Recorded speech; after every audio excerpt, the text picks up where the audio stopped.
My name is Elizabeth. That morning, just as the clock on my desk struck 9:30, the phone rang. At first, I thought it was just work or another telemarketer, but the suffocating silence on the other end froze me in place. Then a man's voice came on, calm, deliberate, as if each word might crush me. "Excuse me, are you the daughter of Margaret Doyle?" My body stiffened. My lips answered before my mind did. "Yes, I'm her daughter." "This is Officer Hanley with the Dane County Police," he continued. "We found a woman matching her description, curled up outside a gas station on the outskirts of Madison early this morning during the blizzard. She was only in a thin nightgown, wearing house slippers, no ID. When we asked, she only said one name, Elizabeth." My whole body trembled. The image of my mother, a 62-year-old woman, silver hair always combed neatly, now abandoned in the snow, squeezed my chest. My voice cracked. "Is she safe?" "She's frostbitten, lips blue, with bruises on her face and hands. She refused to go to the hospital, insisting on waiting for her daughter. We couldn't persuade her, but she needs someone right away." I closed my eyes, inhaling deeply to keep panic down. For 7 years, my mother and I had barely spoken. The day I left our small Wisconsin town to take a law job in Chicago, she called me a traitor. Her last words were, "Don't come back if you think you're better than this family." I walked away without looking back. And yet today, in the middle of a blizzard, I heard my name fall from her trembling lips. I gripped the phone, steadying my voice. "Tell my mother. I'm on my way." I grabbed my coat, shoved the first aid kit from under the sink into my bag. Outside, snow buried the walkway, wind slicing through the trees like knives. The trip was over 150 miles, with parts of the highway closed, but I had no choice. The woman who gave me life was waiting alone, freezing. The car shook as I sped out of the city. Wipers screeched across the windshield, but snow clung thick, headlights cutting only a dim path ahead. My hands locked on the wheel until they went numb, while memories I had tried to bury flooded back. On my 18th birthday, holding my college acceptance letter. As my mother turned away to congratulate her son Mark, he was always the pride, while I was the troublemaker. I shook my head, refusing to sink. The officer's words rang louder than any memory. My mother had been abandoned, and the ones who did it, I knew in my gut, were Mark and his new wife Rachel. Wind howled, tires skidded on ice, but I didn't stop. For over 3 hours, every mile dragged both past and present behind me. At last, the dim glow of a gas station cut through the heavy snow. I slammed the brakes, car swerving, heart pounding, and I saw her. My mother sat slumped against a metal dumpster, her thin nightgown soaked, feet purple in torn plastic slippers. Her hair was matted, lips cracked, eyes blinking slowly through the haze. In that moment, she wasn't the woman who once screamed I was a disappointment. She was just an old woman, frail, on the verge of freezing to death in a Wisconsin winter. I bolted from the car, shouting, "Mom!" My voice broke, torn by the wind. She lifted her head, eyes glassy, then recognition sparked. "Elizabeth." Her voice rasped. "You shouldn't have come." I pulled her into my arms, feeling her body shiver uncontrollably. A bruise spread across her cheek, her hands cracked and bleeding. She was so light, as if one strong gust could carry her away. I didn't answer her, "Shouldn't have come." I whispered instead, "I won't let you die out here." Behind us, a police cruiser idled, lights flashing red and blue. Officer Hanley stepped out, handing me a thick fleece blanket. "You made it just in time," he said quietly. I wrapped it around her shoulders, lifting her gently, her weight collapsing like ashes against me. Inside the car, I cranked the heat. She closed her eyes, breath shallow but warming. Outside, the storm still roared, swallowing every sound. Inside, all I could hear was her shaky breathing and the frantic rhythm of my own heart. I helped my mother into the passenger seat, her hands still trembling under the fleece blanket. Headlights cut through walls of snow, throwing shadows of leaning utility poles along the roadside. The blizzard hadn't stopped, but I couldn't leave her at that gas station another minute. I started the engine, steering onto the highway toward Milwaukee, then looping back toward our old town. The drive was nearly 160 miles, but I knew I had to make it. Inside the silent car, I heard the scrape of metal underneath as the tires slid across patches of ice. I glanced at my mother. Her eyes were closed, breathing labored, bony hands clasped together. I wanted to ask what happened with Mark and Rachel, but my throat tightened. I feared the answer would shatter what little compassion I still carried. The faint glow from the dashboard reflected on the windshield, pulling me back to childhood. I remembered the small wooden house at the end of Maple Street on the outskirts of Madison, where I grew up in Mark's shadow. As a child, my mother proudly displayed Mark's basketball medals in the living room. My certificates? She stuffed them into an old drawer, never mentioned again. Once, I brought home an A in history, hoping for a smile. Instead, she brushed it off. Focus on math. Stop daydreaming about books. Meanwhile, when Mark scored 2 goals in a local game, the whole family threw a party. That imbalance grew over the years, like a crack spreading through every meal, every conversation. I couldn't forget the winter when I was 15. A fierce fight broke out when I asked to join a school summer camp. My mother flatly refused, saying I had to stay home to cook and clean, while Mark was sent to an elite basketball camp in Minnesota. I protested, tears streaming. She slapped me, right in front of him. I remember Mark's eyes, no pity, only satisfaction. Those images resurfaced now, sharp as knives carving through memory. I gripped the wheel tighter, the howling wind outside echoing the roar in my chest. Why had my mother, this same woman now curled like an abandoned child, always defended Mark at all costs? The car lurched as a gust slammed against it. I steadied the wheel, palms sweating despite the blasting heat. Glancing over, I saw her lips moving, whispering faintly. I leaned closer. "What did you say, Mom?" Her voice was nearly swallowed by the wind. "Don't let him take it all." My heart jolted. Him was Mark. I didn't need to ask. The suspicion that he was scheming for her house and money wasn't just instinct. Then she fell silent, drifting back into restless sleep. But those words haunted me, echoing like a warning bell. As I neared the old town, familiar signs emerged. The little church still glowed with soft yellow light. Wilson's grocery store, snow piled high, still carried its open 24 hours sign. I once thought I had severed all ties, left every wound behind. Yet one phone call pulled me back, forcing me to face scars that had never healed. Around 2 a.m., I stopped at a lonely rest stop to check the tires. Ice had thickened with the storm. When I returned, my mother's eyes were open, pupils clouded with fear. "Elizabeth, don't trust him," she whispered. I froze, sitting beside her. "Mom, what did Mark do? Was it him who left you out there?"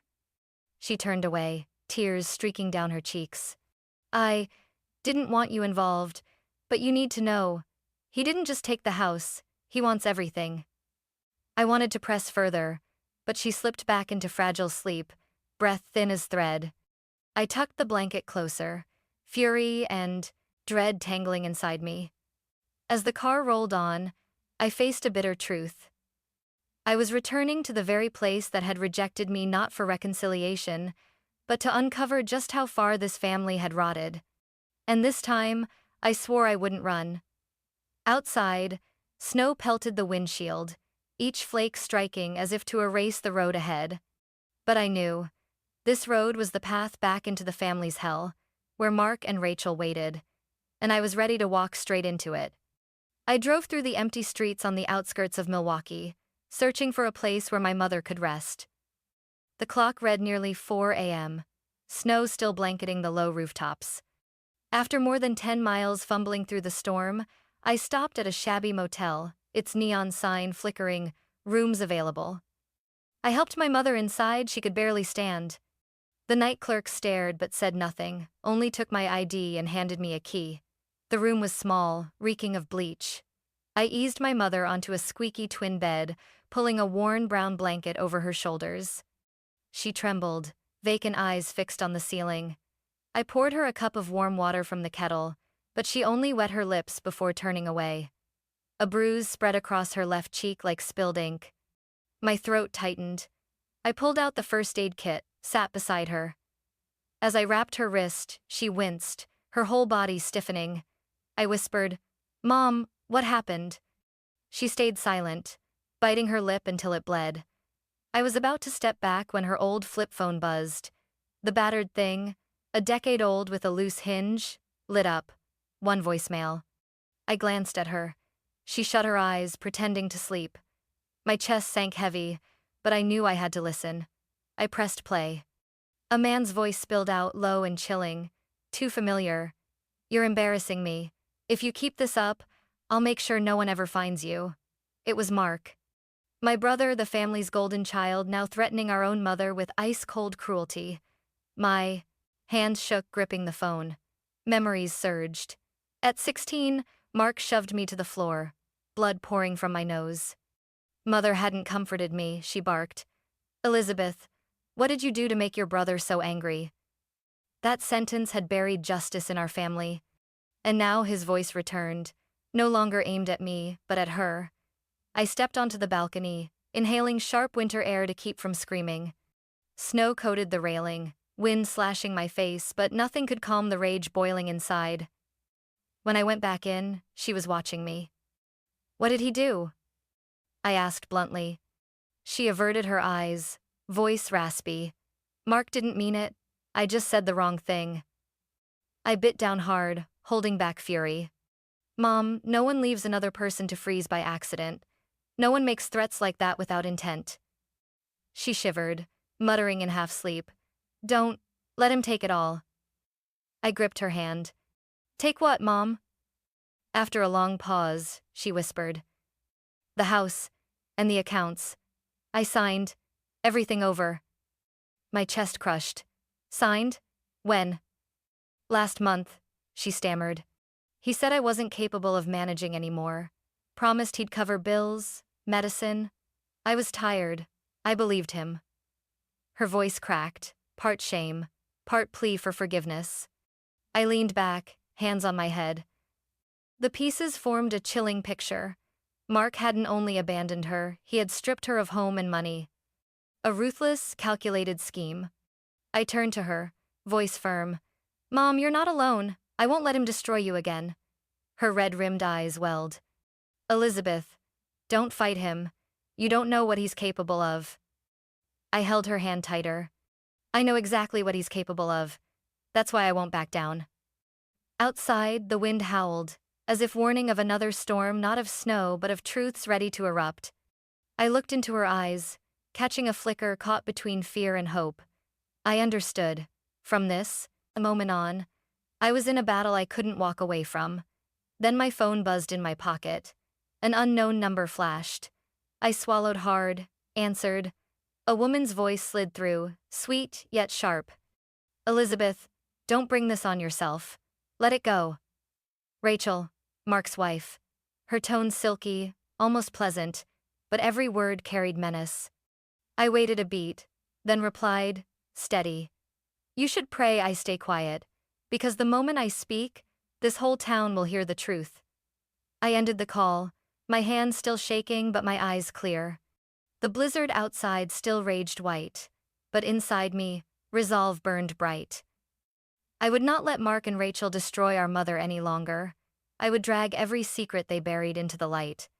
And I knew, once the truth came out, there would be no turning back. The next morning, pale sunlight filtered through the motel window curtains. I had barely slept, while my mother dozed off after a night full of nightmares. In my mind, the pieces were slowly stacking up. Mark's threatening voice on the voicemail, my mother's confession that she had signed over the house and accounts, and the terrifying silence hanging over everything. I knew I couldn't just sit here. To protect my mother, I had to confront the truth head-on in the old house. I left my mother in the room, asking the manager to keep an eye on her, then drove toward the town where I had spent my childhood. The road back to the Maple Ridge neighborhood felt strangely familiar. On both sides, leafless trees were coated in ice, the steep-roofed houses silent under thick snow. When my car stopped in front of the beige wooden house, my heart pounded both strange and familiar. This had once been my home, but now it was just a cold shell. I stepped onto the porch. The crack in the steps was still there, just like years ago, never repaired.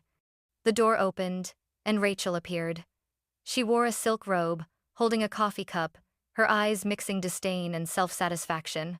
"Elizabeth, I didn't think you'd dare come back," she said, her tone dragging with mockery. I stayed calm. "I'm here to get a few things of my mother's. You have no right to stop me." Rachel smirked and stepped aside. "Go ahead. But you'll see, nothing belongs to her anymore."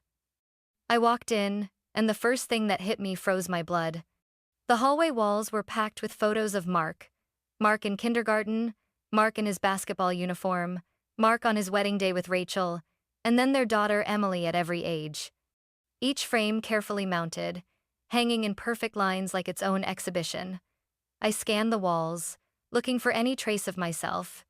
And then I saw it. The family photo from Easter of 2002. But the part with me had been cut out cleanly, leaving only mother, father, Mark, and Rachel. My chest tightened. They hadn't just erased me from their lives, they were trying to erase me from the material memory of the world. I turned to Rachel. "Do you really think you can cut me out like trimming a photograph?"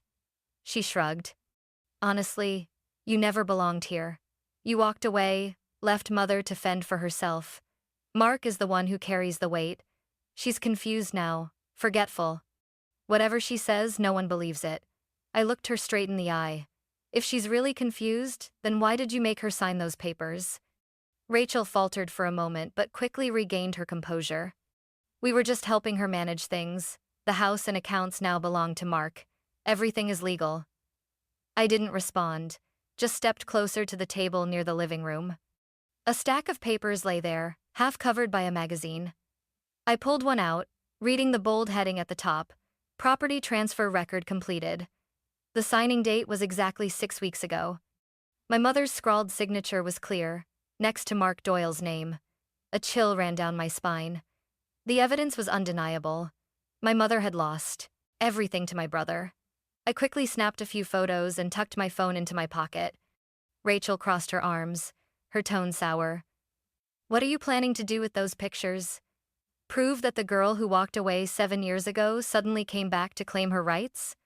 I stepped closer, whispering, "No, I'm proving that you exploited a vulnerable woman and threw her out on the street. And trust me, this truth isn't going anywhere." Rachel paused for a moment, worry flashing in her eyes before she hid it behind a fake smile. "Careful, Elizabeth. You don't know who you're messing with." I turned and walked toward the door. On my way out, I glanced back at the wall full of Mark's images, the false monument they had built to hide the truth. In my mind, the plan was forming: gather more evidence and bring everything into the light. I hurried out of that house, my heart ablaze. The more I looked at the walls crowded with photos, the clearer the truth became. I had been erased from this family's memory. But what Rachel had said, combined with the transfer papers, still wasn't enough. I needed testimony, something undeniable to protect my mother. I followed the icy road and stopped in front of the house across the street. The white-painted wooden door sagged slightly, the small glass pane above streaked with yellow stains. I remembered this place, Marian Lopez's house, the neighbor who had lived here for over 30 years. She had once given me cookies when I was little and was the only one who had ever advised me, "Sweetheart, sometimes staying silent in a family isn't filial, it's self-destruction." I knocked twice. After a moment, the sound of slippers shuffling came. Marian opened the door slightly, her gray-streaked hair in a bun, eyes surprised at first, then softening quickly. "Elizabeth, it's been so long since you've been back." I bowed my head and spoke, voice trembling. "I'm sorry for coming suddenly, but I need to ask you something. About my mother." She opened the door wider and invited me in. In the kitchen, the kettle whispered softly, cinnamon and lemon in the air.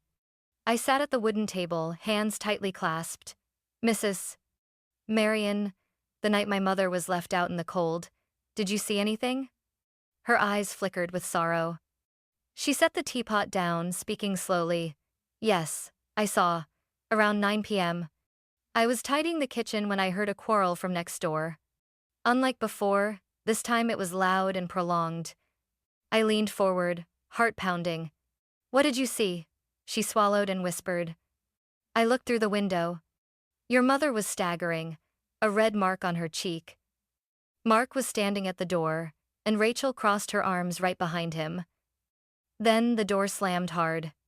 Your mother was pushed down the steps, wearing only her thin nightgown. She stumbled outside. I saw blood on her hand. I clenched my fists until they went white. These words were the missing piece. Did you call the police? I asked. She looked down at her teacup, voice choking. I wanted to. But I know your mother. She always defended Mark. Always feared shame. I regret it, Elizabeth. I stayed silent for too long. I placed my hand on the table, gently taking her trembling hand. Thank you. Your words are more important than you think.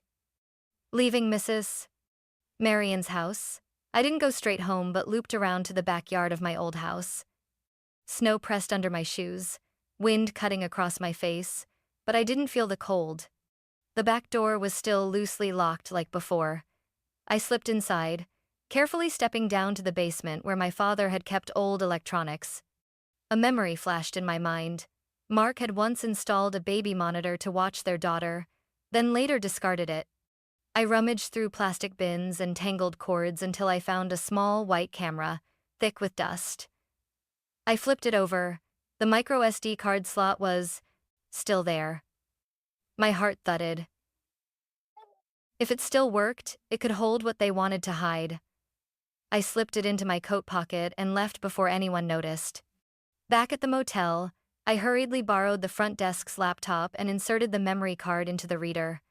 A list of video files appeared on the screen, each labeled with date and time.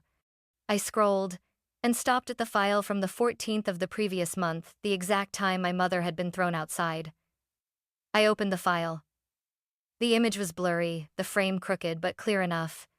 In the kitchen, my mother stood hunched by the counter, holding a sheet of paper. Mark's voice growled.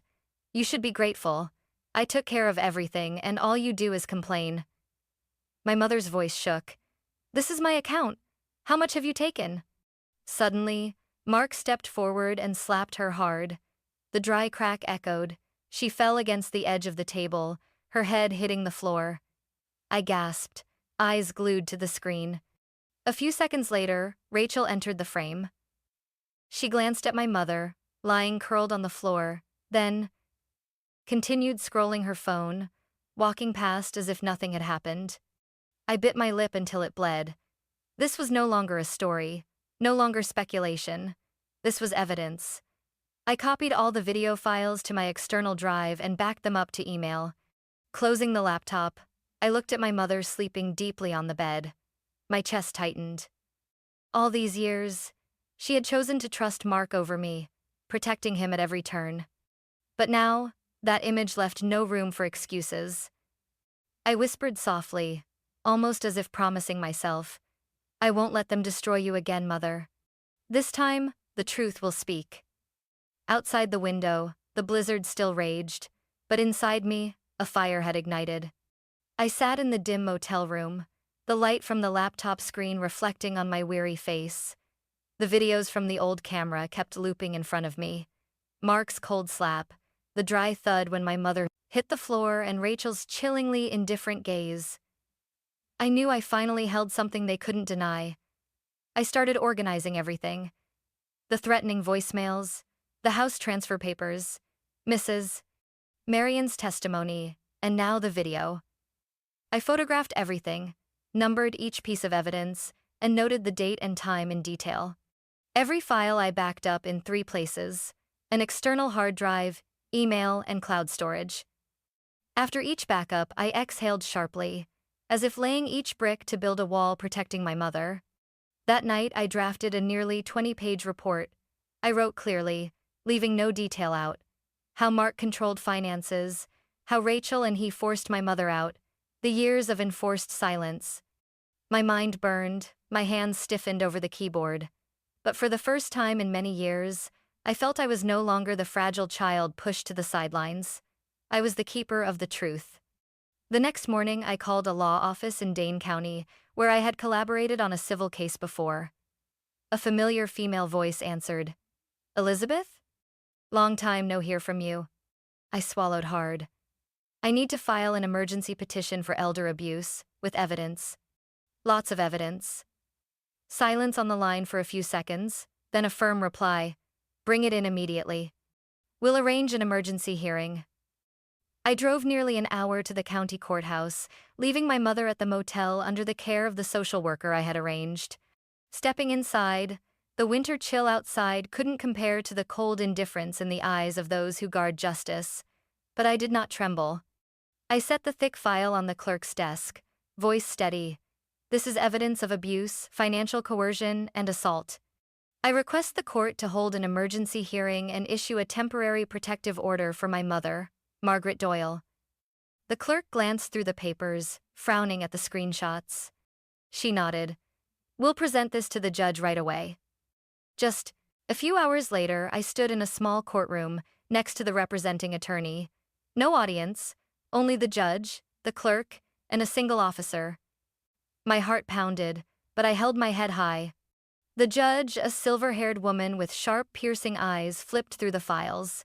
She stopped at the video, frowning. This is footage taken inside the home? I nodded. Yes. The in-home camera was found by me.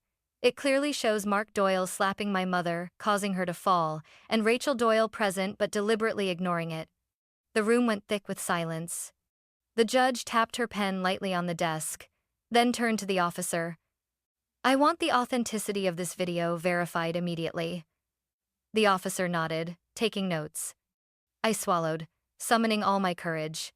Your Honor, if action is not taken now, Mark and Rachel will continue to approach, threaten, and exploit my mother. She no longer has the strength to protect herself. I request the court grant me temporary guardianship and issue a restraining order against them. The judge paused for a few seconds. I could hear my own heartbeat in my chest, waiting for the ruling. Finally, she set the files down, voice decisive. Granted. Elizabeth Doyle will be the temporary guardian of Margaret Doyle. Simultaneously, a restraining order will be enforced immediately against Mark and Rachel Doyle for 72 hours until the formal hearing. I exhaled, tears welling but held back. This wasn't the final victory, but it was the first step. I thanked the judge, holding the signed order in my hands, a piece of paper that was not just legal, but a shield for my mother. Leaving the courthouse, I sat quietly in the car, staring at the paper stamped in red. Outside, snow continued to drift. I called the social worker at the motel. Please let my mother know. She is now protected by law. No one can touch her anymore. A relieved voice answered. Thank you, Elizabeth. She's been waiting to hear this for a long time. I hung up, leaning my head back against the seat. News of the temporary guardianship order spread faster than I expected. Just 2 days later, I saw Mark's face appear on the hotel room TV. He was standing behind a podium at a downtown Madison hotel, suit pressed, tie bright, trying to keep his expression neutral. On either side were banners reading, "Family comes first," so ironic it was suffocating. Rachel sat in the front row, her makeup meticulously done, phone in hand, smiling constantly at reporters as if this were a product launch, not a press briefing to account for wrongdoing. Mark spoke, his gestures rehearsed. My family is under unfair attack. Some people want to twist the truth, creating stories from personal conflicts to tarnish our reputation. My mother Margaret has struggled with memory issues multiple times, and my sister, Elizabeth, has exploited this to manipulate the situation.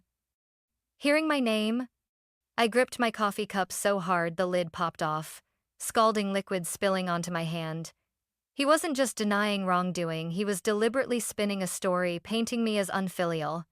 A reporter asked, "Do you deny coercing the property transfer?" Mark smiled coldly. "Absolutely not. All the documents are legal and transparent.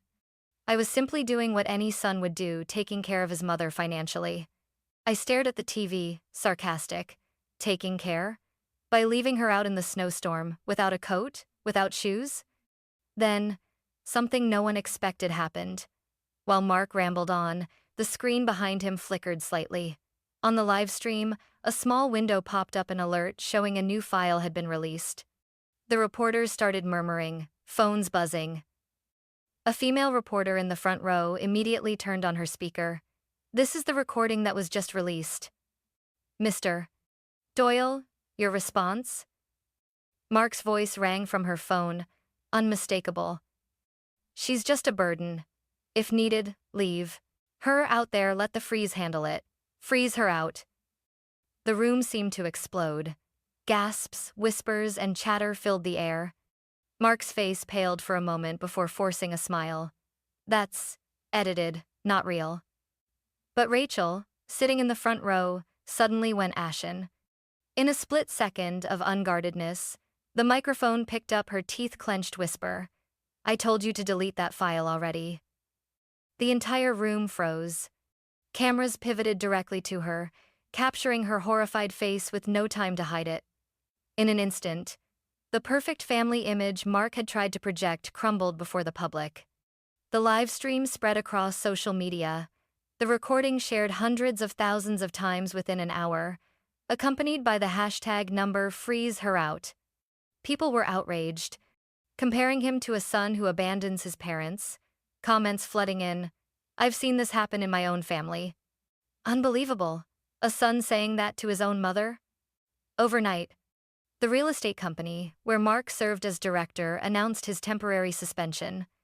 Rachel was removed from the organizing committee of the charity event she had proudly promoted. My phone kept ringing reporters, social workers, even strangers emailing to share stories of their own experiences. I wasn't happy. I was just choking. Because what had been exposed wasn't only Mark's guilt, but the darkness my mother and I had endured for years. That night, I sat in the room, my mother in the bed beside me. She was silent, eyes hollow, staring at the replay of Mark being unmasked. Her voice trembled. "He really said that?" I didn't shy away. I nodded. "Mom, you heard it yourself." She turned her face away, tears streaming. I said nothing, just held her hand gently. Maybe she still couldn't forgive herself for trusting Mark for so long. But at least this time, the truth was no longer buried. Outside, the snowstorm had eased. But in my heart, I knew another storm far fiercer awaited at the upcoming formal hearing. I decided to leave my old town right after the temporary court hearing. In the following days, I rented a small house in the suburbs of Milwaukee, about 20 minutes' drive from downtown. It was a single-story home, pale green sloped roof, backyard fenced with white wood, and a small patch of garden left empty. Not luxurious, not fancy, but quiet and safe enough. I knew this would be the place where we could start over. Mom Margaret sat in the back seat as I drove her there. She was still frail, her face lined with years of hardship, but her eyes seemed less lost. When I opened the front door, she stepped inside, hesitated, and looked around at the freshly painted walls. "Elizabeth, will this be our home?" Her voice trembled, but there was a trace of relief in it. I nodded, replying simply, "Yes. Here, no one can ever kick you out again." Avery, Mark and Rachel's daughter, was entrusted to my care while we awaited the official ruling. She was only 10, long brown hair, usually loose over her shoulders, big eyes that always seemed guarded. On the first day in the new house, Avery clutched her small backpack, sitting tucked in the corner of the living room. I knelt to meet her eyes. "You don't need to worry. Here, you'll be safe." She stared at me for a few seconds, then gave a small nod. Just that one nod, but to me it felt like the very first step forward. In the following days, life began to settle into a rhythm. Every morning, I brewed coffee while Mom sat by the window, holding the old Bible she hadn't opened in years. She read slowly, pausing at times, furrowing her brow as if contemplating something profound. "Once," she whispered, "you know, I used to think silence kept peace. Turns out, silence only let the evil grow." I looked at her, seeing genuine remorse in her eyes for the first time, not excuses. Avery gradually changed too. In the evenings, I helped her with math, homework while Mom shared old stories, simple ones, without a trace of Mark or Rachel. Some nights, I'd walk past her bedroom and see Avery sleeping soundly, hugging the stuffed bear I'd bought at a nearby shop. Before, she would startle at loud noises. Now, in sleep, her small face looked calmer, less tense. One Saturday afternoon, Avery and I went out to the backyard with a bag of sunflower seeds. I handed her a small trowel and said, "You dig here. By summer, we'll have a whole row of flowers." Avery looked at me, then whispered, "Are you sure they'll grow?" I smiled. "Absolutely. But it will take time and care." She smiled, for the first time since moving in, her dimples showing. I knew trust was taking root, just like the seeds beneath the soil. As for Mom, she began taking her medicine regularly, eating meals on a schedule. Occasionally, I saw her quietly writing a few lines in an old notebook. When I asked, she simply said, "I'm writing the things I didn't have the courage to say before." I didn't press further. I understood this was her way of confronting herself. That evening, as we shared a simple dinner, just chicken soup and toasted bread, Mom looked at me and said, "Elizabeth, I'm sorry for the years I didn't stand by you." I put down my spoon and met her gaze. She had never admitted that before. I took a deep breath and replied, "What matters is that from now on, we won't let the past repeat itself." Mom nodded, her eyes filled with a rare determination. And I, after everything, understood one thing more clearly than ever. Blood isn't always synonymous with love. True love exists only when there is protection, respect, and the courage to face the truth. I also realized that the silence Mom had once chosen was not peace. It was an invisible shackle. Real peace comes when you dare to break that silence, even if it means facing the storm. That night, after Avery was asleep, I sat on the porch, watching the last snowflakes of the season melt off the roof. I thought about the long road we had traveled, from a phone call in the middle of the night to driving through snowstorms, to exposing evidence and watching lies collapse in public. Now I sat here, not as the child who had been excluded, but as the one who had claimed justice for Mom and given a home to an innocent child. I knew there were still many court hearings ahead, many unresolved legal troubles, but in that moment, I felt a sense of relief. For the first time, I was no longer living in the shadow of injustice. I had stepped into the light and taken Mom and Avery with me. In our new home, we didn't have much furniture, no fancy framed pictures. But we had something more important, the belief that happiness could be rebuilt from the pieces, and this time, I would never let anyone take it away. Elizabeth's story reminds us of a painful reality that still exists. In many families, emotional and financial abuse is often hidden behind a veil of silence. In real life, many older adults find themselves exploited by their own relatives, stripped of their assets, or even abandoned. But Elizabeth's journey shows that silence is not peace. Speaking up is the first step toward justice. Evidence, the law, and steadfast determination can break the cycle of injustice, ensuring the truth is recognized and the vulnerable are protected. What do you think about Elizabeth's journey from the child pushed to the sidelines to the one who dared to stand up for her mother and niece? Share your thoughts in the comments, and don't forget to follow the channel for more emotionally powerful family stories.